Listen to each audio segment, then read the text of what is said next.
The Pharisee stood and prayed thus with himself: God, I thank thee that I am not as other men are, extortioners, unjust, adulterers, or even as this publican. Luke 18:11. All commandments are here broken and set at naught, for he denies God and does no good to his neighbor.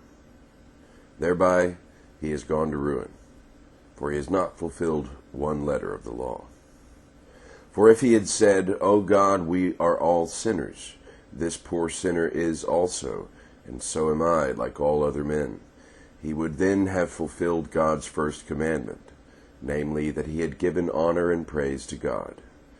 And if he had afterwards said, O God, I see that this man is a sinner and is in the jaws of the devil, help him, dear Lord, and had thus taken him upon his back and carried him before God and prayed to God for him, he would also have fulfilled the other commandment, namely that of Christian love, as St. Paul says and teaches, Galatians 6:2, bear ye one another's burdens, and so fulfill the law of Christ. But now he comes along praising himself that he is just, boasting most gloriously of his supposed good works, of how he fasts and gives a tenth of all that he has.